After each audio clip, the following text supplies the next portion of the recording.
God bless everybody today. It's August 31st of 2021. It's 7:37 p.m. This is an update on how we're working into Daniel 8 and how I believe with the Taliban taking over basically Afghanistan through the help of Turkey or Erdogan, which is the white horseman or Gog of Ezekiel 38:39, how this is going to lead us into what I call Daniel 8. And this is going to apply a lot of pressure to Iran because now Erdogan has a stronghold on a number of different sides of Iran or Persia at this time. And I talked about potentially how the Kurds are going to be forced down to Shush, Iran, or around that area between Baghdad and Shush, Iran. And we would then see Daniel 8, 1 through 10 occur. I say 1 through 10 because that's mainly the original vision that Daniel had, and then the interpretation is later. But as you can see, the Taliban are in conversation and talks with Turkey and Qatar and how they're going to manage this airport. And Afghanistan is one of the 10 toes. So if we go to that chart that I built, this chart can be found on my eschatology page, which is a free Wix site at endofdayssurvival.com. If you go just down from the top, you'll see these PDF files. The third one here is what you would click on. This will bring up my chart on Daniel's interpretation of Nebuchadnezzar's dream and how the 8 kingdoms are affecting us to the end. This is extremely important in understanding where we are in time. Now, this chart takes us through the 8 kingdoms that the Jews had to endure to get to the end where the Antichrist comes out and the beast kingdom finally ends up at the end, which is the 8th kingdom. Now, the 7th kingdom, which are the feet of iron and clay that are mingled, but then you have these 10 toes, which are a futuristic 10 nations, which are going to start to form, which are actually forming right now. But as you see this, you'll realize that this has always been the Ottoman Empire. That the Ottoman Empire never really perished, even after they were basically taken out of commission in World War I. The Ottoman Empire really never has died, and Erdogan wants to revive this caliphate against the Jews and the Gentiles and rebuild this caliphate or Ottoman Empire, and he will be the new Ottoman emperor. That is the crowning of the white horseman. He will be the new Ottoman emperor as we move forward. And so between the 6th and 8th kingdom, we've only had one kingdom. That is the 7th kingdom, and that is the Ottoman Empire. And it will come to an end because when Erdogan makes it to Israel, and he's the white horseman or the first seal that takes a quarter of the world into war. You know, you have the red horseman, the black horseman, and the pale horseman. Those all follow him. And then Hades and hell also follow him to his demise, to the pit, the bottomless pit where he's buried in Ham and Gog. We're going to see Erdogan take over a quarter of the world through the Middle East. And so it's important that we look at where we are in time. And if you look at these 10 nations as you bring this up, so as you look at these 10 nations that are in Ezekiel 38 and 39, which will form after Daniel 8. And so when I say that, I mean that we will see a destruction of Iran first. Once the Kurds join or align with Iran, you'll see that occur first. Then, from that destruction, Erdogan or the White Horseman will gain enough momentum to start to form these 10 horned nations. And look at that. I indicated one of them was Afghanistan. And so this is extremely important as we move forward, because this basically secures the eastern side of Iran.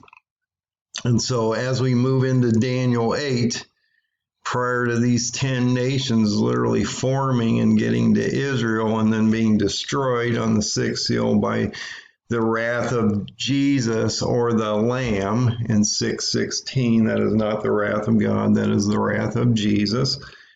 He breaks all 7 seals, and on the 6th seal, he destroys these nations.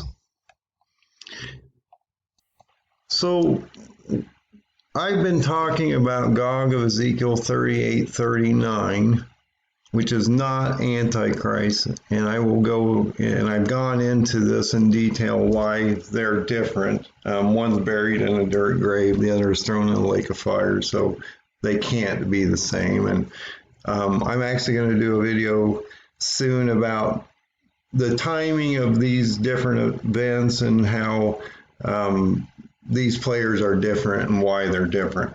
But I've tried to show this connection, and I believe this is a major connection that shows us that Gog of Ezekiel 38:39 is part of the sorrows and birth pains, that Jesus told his disciples what would happen, and that Gog would occur at the beginning of the sorrows and the birth pains prior to tribulation. And so in everything that I've shown you, tribulation runs from the signing of the treaty with the nations, with Antichrist and the covenant of death, to abomination.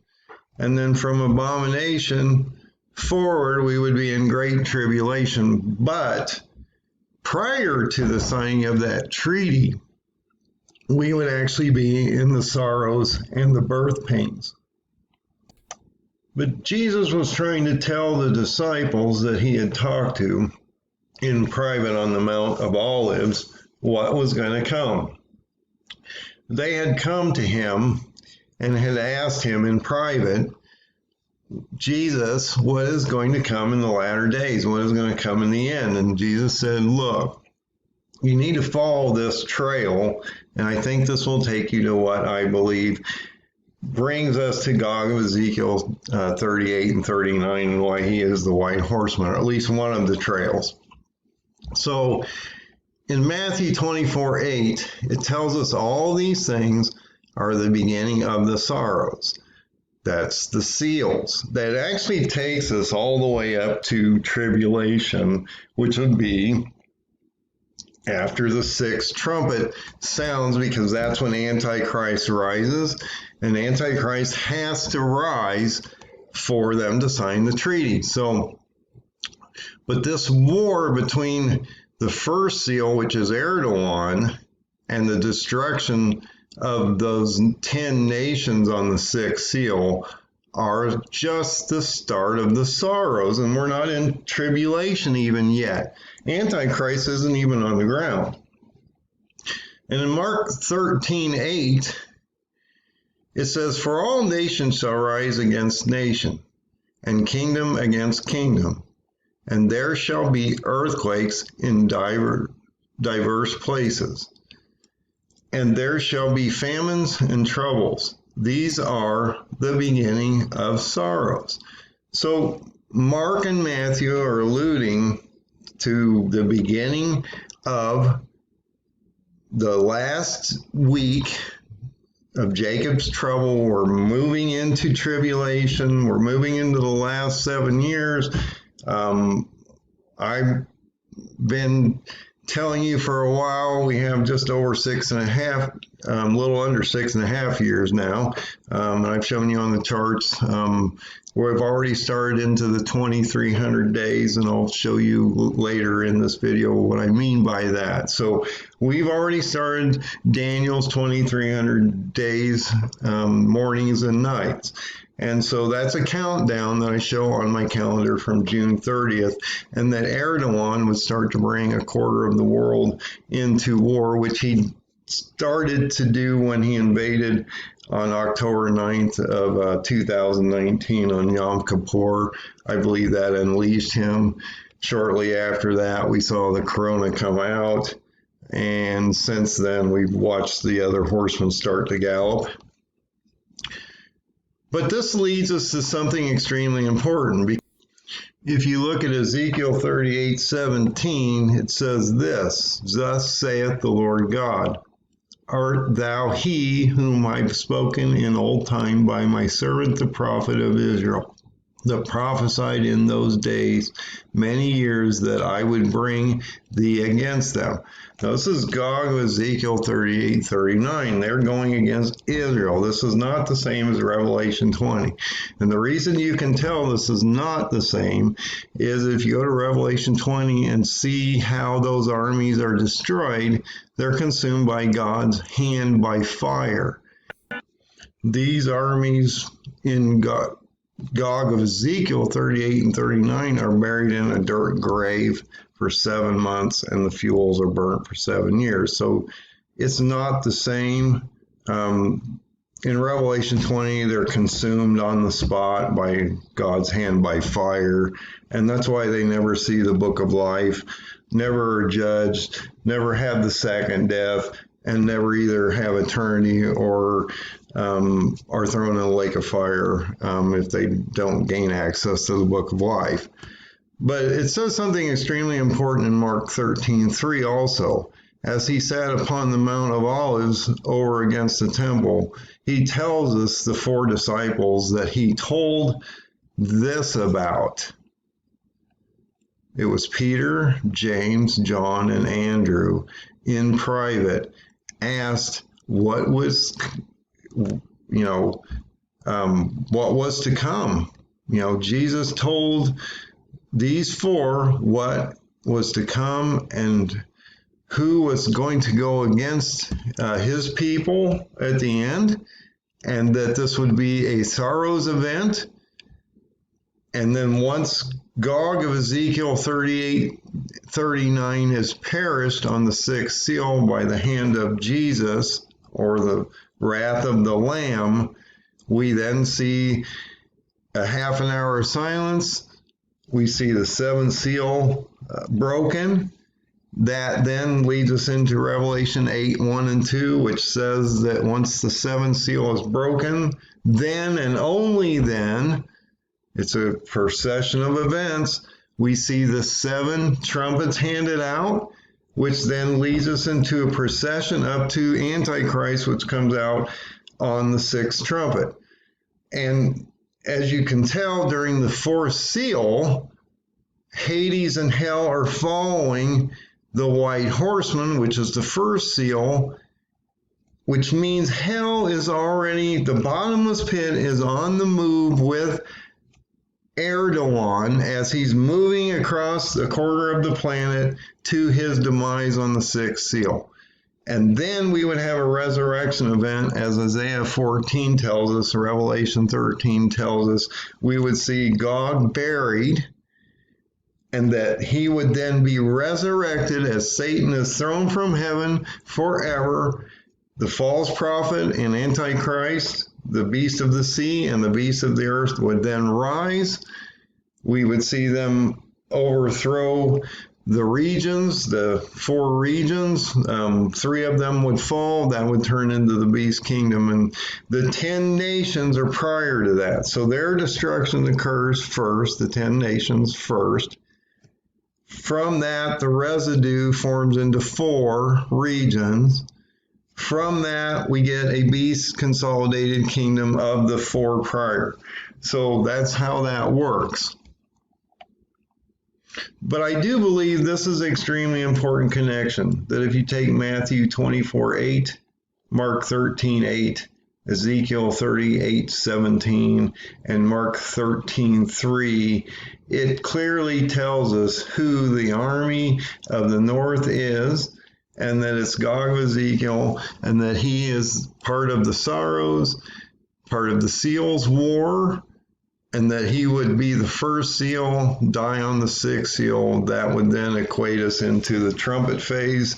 That would take us into the fifth trumpet, which is the bottomless pit opening. The sixth trumpet, which is the Antichrist and the false prophet rising. And the seventh trumpet, when the Lord Jesus come back. And just shortly after that, we have the rapture of the saints, the elect, and the martyrs from great tribulation.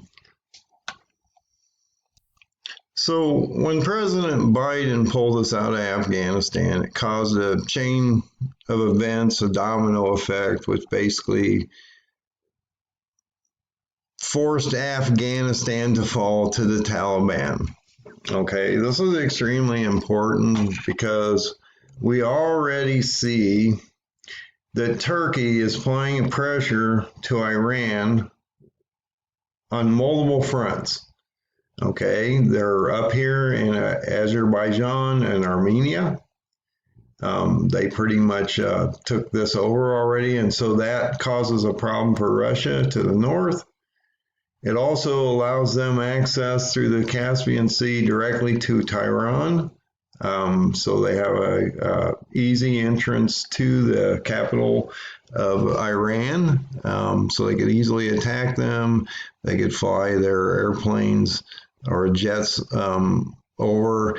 They're in Iraq. They're in Syria. Now they've secured, through the cooperation of the Taliban, the airport in Afghanistan. So this is extremely important. And so Iran is in a prime position right now to be consumed in Daniel 8, 1 through 10. I've been talking about this for a while. I had this dream that indicated that we would watch Turkey start to pressure the Kurds or the Medes from multiple fronts along the top here, and that they would start to force them down through Iraq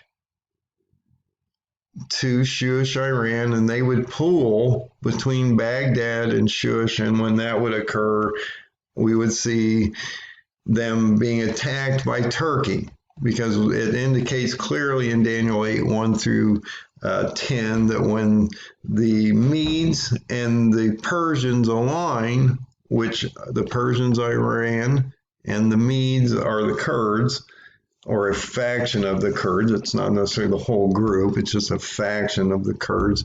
The Kurdistan people that originally came out of northern Iran, I believe. These are the the Medo-Persians. Back in Daniel's interpretation of the dream, it would be from past to future. This is the Medo-Persian. This is the breast and arms of silver.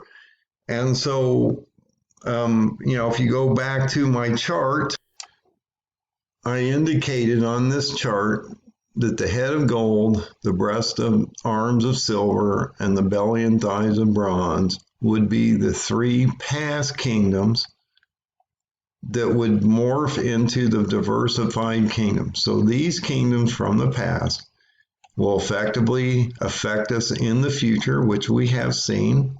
Iraq through Saddam Hussein. Now Iran will fall, and we will then see Turkey basically consume the whole region. And from this destruction, these regions, these four regions above here, will convert with Turkey into the four regions that become the diversified beast kingdom. And so what happens in the past, I believe, will happen in the future. And God gives us a roadmap, a footprint, a event calendar to follow so that we can see what's coming, and this has already occurred, and so we can go back in the past, look at what happened, realize that it is going to reoccur in the future, and that from these 3 prior kingdoms, we've now seen them start to do the same events similar in the future. We saw Iraq fall. We're going to see Iran fall probably in the next 6 months, 8 months at the most, I believe, year. It can't be much longer than that based on my timeline. It has to occur fairly quickly. I said probably by the end of this year, but things are moving so quickly, it's really hard to determine. But to fit in the timeline that I built, it has to happen within the next probably 6 months to 12 months, or it starts to make my timelines not be effectively right. So, and like I say, I don't know if they're right. I'm just telling you what I found. You have to go out and look at them and determine whether you agree with them through your own teachings. So that's something we have to look at. So let's come back to the map and we'll look at this map. So on October 9th of 2019, we watched Turkey come in and take a 30-mile buffer in Syria. This started the chain of events that started to bring all the horsemen into play, the 4 horsemen into play. We saw the corona start to come in. China reports started to come out in October just shortly after this. And then we watched in the last year and a half the corona basically morph into multiple variants. And we're not done with this. This isn't going away anytime soon. But once he took that 30-mile buffer zone, this started to change the whole complexion of the Middle East. Now he's in Libya, he's in Sudan, he's affecting Ethiopia down here. This is part of the 3 10-horn nations. If you come up to Afghanistan, he controls that now through the Taliban. They control the airport. So that's one of the 10 nations. He controls Azerbaijan and Armenia, which are the Turkestan regions that he was talking about. He controls Syria and Iraq. And so Iran is prime for failure at this point. And so I believe, and have said for a while, I believe in the next 6 to 8 months, by the end of the year, this is accelerating quickly, we would then see Iran fall. But the Medes have to join or align, which I believe are a faction of the Kurds. So if you come back to the statue and you realize that if these 10 nations form, as we move to Israel for that attack on the nation of Israel, and then they're destroyed, the residue of those nations turn into 4, as Daniel tells us, and that from those 4 nations, 3 will be overthrown. The little horn will come from one of these nations, that will be from Turkey, and that we will see a 4th diversified beast kingdom. But realize the wound of the mortal wound to the head of the 7th kingdom will be the destruction of Erdogan and his armies on the 6th seal. Erdogan is the 1st seal, the white horseman, the Ottoman emperor. He's the white rider that brings a quarter of the world into war. He brings on the other 3 horsemen. We see the bottomless pit start to move on the 4th seal. Hades and hell is following him to his demise. We will see his resurrection as the bottomless pit opens on the 5th trumpet. And we will see that bring forth Antichrist and the false prophet, or the beast of the sea and the beast of the earth on the 6th trumpet. And from that point to the 7th trumpet, all things occur to the time our Lord Jesus comes back, and the rapture occurs just shortly after that. So the gap between the 6th trumpet and the 7th trumpet is a fairly long period of time. And so we need to understand how these events occur. So I believe this takeover of the Taliban through Afghanistan, which is a proxy of Turkey, which now is in talks with the Taliban to control the airport, is part of the buildup of Daniel 8, and that we would then start to see pressure applied from all sides to Iran at this point. They're in a really precarious place to really do anything at this point. So if you come out to my timing of Daniel 1, 8, 12, Psalm 90, 10, Jeremiah and Ezekiel, paradigm, timeline chart, I know that's a long title, but it seems to be growing all the time.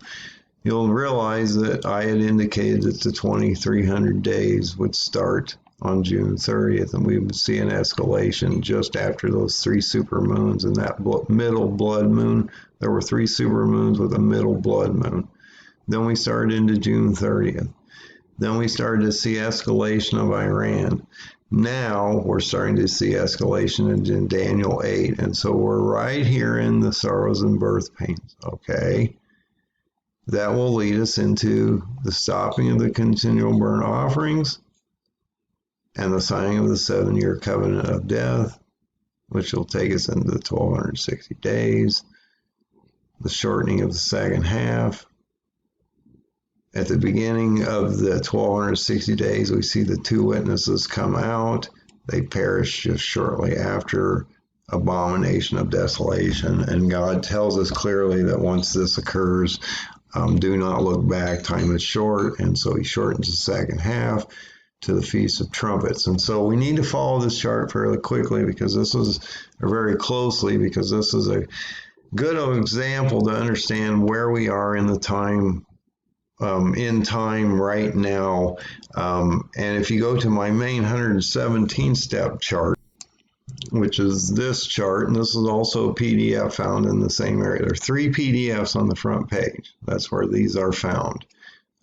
You'll realize that as you blow this up into the main chapters, and I show you how to break down Daniel's 3 additional visions along with the 22 chapters of Revelation, that it gives you a chronological order of Revelation and how things are supposed to occur. And if you go into the chart itself, you'll realize that we're basically in the step between 5 and 8, or the first seal and the 4th seal. And so we're going to start to see these events, which go from Daniel 8 to Ezekiel 38, 39, lead us into the trumpet phase and Antichrist arrival, which occurs around in here. So we're not here yet, folks. Antichrist is not on the ground. We are still in the birth pains and sorrows in the seals war back here. This is going to take a few years. It clearly tells us that Israel is under attack from October of 2023 based on my chart back here. So if you go back to my chart here and you look at these dates, you'll start to see that paradigm that I've shown you. And if you're not familiar with all these things, you've got to go back into my videos, because this is extremely complicated how all these dates and times came up and have been added to these charts. So you can't just look at this and understand what's going on.